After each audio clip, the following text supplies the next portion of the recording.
matur suwun. Sembah nuwun, terima kasih, matur, thank you. Pun diparingi Jan. Diparingi apa, Bol? lagu.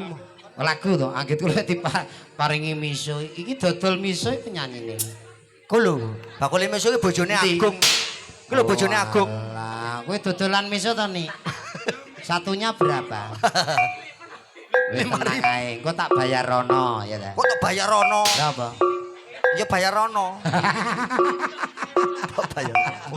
Isih siji ya, Bos. Siji.